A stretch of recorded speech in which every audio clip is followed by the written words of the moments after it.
Anaí Benítez tenía 16 años y era estudiante del Colegio Normal de Banfield cuando desapareció el 29 de julio de 2017. Su cuerpo fue encontrado el 4 de agosto en la Reserva Santa Catalina de Lomas de Zamora. Había sido violada y luego asesinada. Hoy, en medio de la cuarentena, un fallo unánime condenó a Marcos Bazán, el principal acusado de su femicidio. La pena y sus fundamentos se darán a conocer el 2 de junio. Hoy también se cumplen 24 años del femicidio de Carolina Aló, la joven de 17 años que fue asesinada de 113 puñaladas por su novio, Fabián Tablado. La mató por celos, decían los titulares de la época. Crimen pasional, agregaban las portadas. Hace apenas 2 días murió Ricardo Barreda, el cuádruple femicida que en 1992 mató a escopetazos a su mujer, a sus 2 hijas y a su suegra. Mientras tanto, los femicidios no se toman cuarentena y crecen durante la pandemia. Desde el 20 de marzo hasta el 24 de mayo ocurrieron 55 muertes de mujeres en manos de hombres. La mayoría son sus parejas o exparejas. Los transfemicidios y travesticidios también crecen, aunque esos crímenes de odio son los más invisibilizados. Tantas historias tan próximas podrían parecer una casualidad, pero no. Los femicidios y los transfemicidios no están hechos de casualidades, ni de celos, ni de pasiones. Son, en cambio, el exponente más horroroso de un sistema que nos desaparece, que nos abusa, que nos acosa, que nos discrimina y que nos mata por el solo hecho de ser o decidir ser mujeres. Faltan apenas una semana para que se cumplan 5 años de la primera movilización de Ni Una Menos. Este próximo 3 de junio no podremos tomar las calles, pero vamos a seguir gritando: ¡vivas y libres! ¡Nos queremos! Y claro, que vivas y libres nos queremos, y que el próximo 3 de junio de alguna forma todas vamos a seguir diciendo ni una menos. Recién escuchábamos de esta manera que iniciábamos con este clip lo que tiene que ver con la sentencia que se va a conocer sobre el caso de Anaí Benítez, un juicio que comenzó por febrero, que en la segunda audiencia dejó descartado a un nombre. Estamos hablando de Marcelo Villalba, cuyo ADN se encontró en el cuerpo de Anaí Benítez. Él reconoció que la había violado. El único acusado probablemente reciba cadena perpetua, porque por lo menos la condena por la cual se lo acusa tiene estipula eso, el Código Penal. Estipula una cadena perpetua, eso se conocerá el 2 de junio y por supuesto que volveremos a hablar del tema. En la introducción que hacíamos, Gabriela, Ayelén, está desde nuestro lado la responsabilidad y también el compromiso de comunicar con conciencia, sobre todo en estos temas que ameritan urgencia en todo el país y ni hablar a nivel mundo. Hablábamos también en ese informe que adelantábamos de Barreda, por ejemplo, ¿no?, que murió hace poco, y recordemos también los femicidios cometidos por esta persona. También recordábamos que hoy se cumplen 24 años del crimen de Carolina Aló, que murió de 113 puñaladas en manos de Fabián Tablado y que fue ya liberado hace muy poco nada más. Bueno, desde acá pusimos esa intención de remarcar lo que todavía falta visibilizar y vamos a dar y hablar luego de números. Exactamente, aclaremos algo.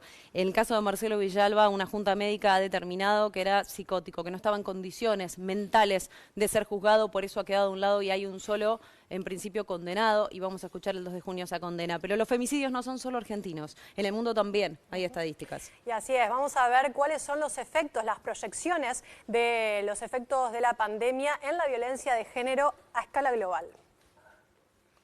Vamos a hablar ya en minutos, pero Diana, hay cifras que tienen que ver con los femicidios durante esta pandemia. Así es. Bueno, en la ciudad de Buenos Aires se conoció en las últimas horas que se duplicaron las denuncias por violencia de género al 144. En estos 2 meses de cuarentena y un poquito más, se duplicaron. Ahora se reciben cerca de 300 denuncias por día solamente en Ciudad de Buenos Aires. Chicas, y a los televidentes que nos están escuchando, esto lo afirmó Agustina Ciarleta, la titular de la Dirección General de la Mujer en Ciudad de Buenos Aires. Hay números que impactan. Siempre decimos que los números muestran o reflejan la triste realidad y son los que también se toma conciencia a través de ellos. Entre el 20 de marzo y el 10 de mayo, según el Observatorio de Género, indica que se produjeron 49 femicidios. Números, nada más, pero tenemos una comunicación para hablar en otro aspecto en lo que refiere a provincia, ¿no, Gabriela? Exactamente, porque los desafíos de esta pandemia han colapsado absolutamente todos los aspectos. Allí también está lo que es ayudar y dar auxilio a las personas que son víctimas de violencia de género. Estamos en comunicación telefónica con Estela Díaz, ministra de Mujeres, Políticas de Género y Diversidad Sexual de la provincia de Buenos Aires. Estela, muy buenas noches y lo primero que quiero consultarles es ¿cuánto ayuda que la legislatura bonaerense, a través de una sesión virtual mixta hace algunos días, haya decretado la emergencia en violencia de género para la provincia? Hola, buenas noches. Mira, sí, la verdad que es un debate que ya tenía largo tiempo, que hubo varios proyectos que planteaban esta iniciativa y nosotras señalábamos que refuerza las líneas de trabajo que venimos haciendo del Ministerio. A mí me parece que si hay algo que ha cambiado de un modo que se puede notar en la perspectiva de la atención de las violencias, es que ahora hay Ministerio, ¿no?, de las Mujeres, Políticas de Género y Diversidad, y que tiene áreas importantes para la atención de las violencias. Hoy lo tenemos que hacer, bueno, en un contexto de mucha excepcionalidad para poder intervenir por, bueno, esta situación del mundo que bien sabemos que estamos atravesando por la pandemia del COVID. Pero bueno, creo que estamos respondiendo desde el Ejecutivo, el Legislativo aporta este proyecto que también refuerza las líneas de atención para poder responder en la asistencia, en mejorar las líneas remotas, en buscar cómo se atiende con equipos también en lo presencial, ya no, es mucho tiempo del aislamiento y de la cuarentena y también necesitamos que atenciones sean presenciales y en la articulación entre el Poder Ejecutivo, el Poder Judicial, los municipios. Nosotras, bueno, pensemos en nuestra provincia de Buenos Aires, que es tan grande, con 135 municipios, 17 millones de habitantes, con áreas como el conurbano, pero con áreas rurales tan fuertes también. Bueno, enorme diversidad la que hay que dar respuesta a esta problemática social histórica y estamos trabajando mucho en ese sentido. ¿Cómo le va, ministra? Escuchaba atentamente lo que usted comentaba y sobre todo tengo en cuenta lo que aún falta, ¿no? Porque hablábamos recién de cómo se duplican las llamadas por violencia de género al 144 en provincia de Buenos Aires, sobre todo en esta época puntual de cuarentena en donde en el confinamiento de una casa conviven el agresor, muchas veces la víctima, y se han por eso duplicado. Esta cuarentena parece haber asentado muchísimas problemáticas de la sociedad. ¿Cómo percibe y cómo va monitoreando esta situación desde provincia de Buenos Aires?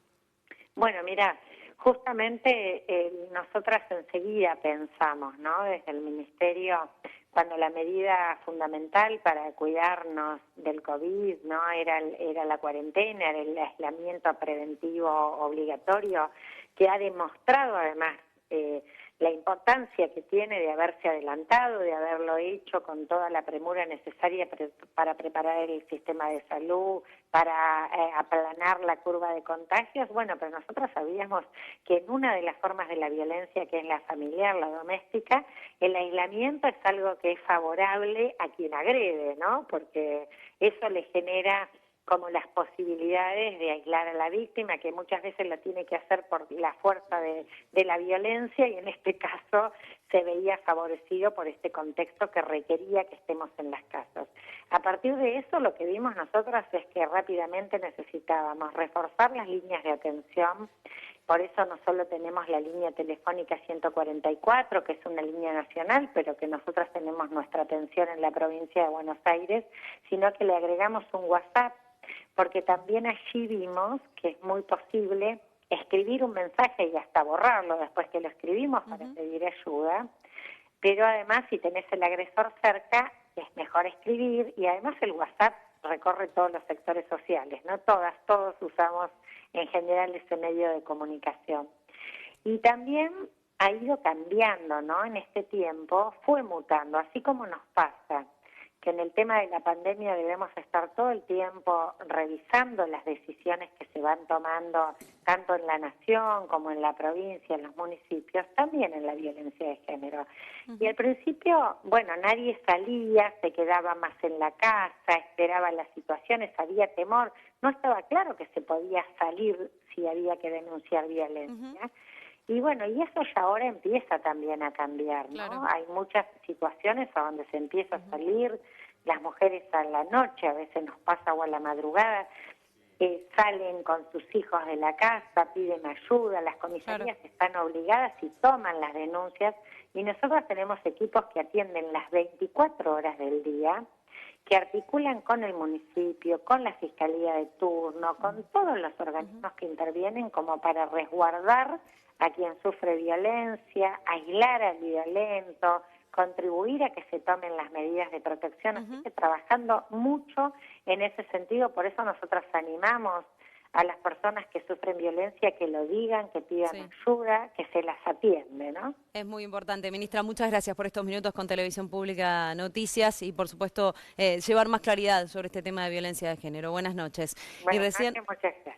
Igualmente, recién decía, hablaba de protocolos de la policía y cómo deben actuar de manera conjunta el Ministerio de la Mujer Nacional junto con el de Provincia de Buenos Aires, han armado un nuevo protocolo que se va a comenzar a implementar ya a partir de ahora, sobre todo para la policía, para que lo ponga en funcionamiento. Entre otras cosas, si alguien realiza una denuncia, pueden tomar la denuncia directamente en la casa de la persona, alejar al agresor, sobre todo en este momento de cuarentena. Es una de las noticias que se conoció en las últimas horas y también lo dijo la ministra de Nacional, estamos hablando de Gómez Alcorta, dijo que a pesar de no haber concretamente una ley de leyes, algo que tenga que ver con el presupuesto estipulado para el 2020, están redactando ya una suerte de documento para tener una partida mayor para poder implementar a nivel nacional con temas de violencia de género. Diana. Sí, porque son varios, es abarcativo, lamentablemente se desglosan distintas problemáticas, como enunciábamos incluso en la apertura, el tema, por ejemplo, de los travesticidios y los transfemicidios, que también están necesitando que se orbite para que se pueda tener de manera oficial la estadística de cuántas personas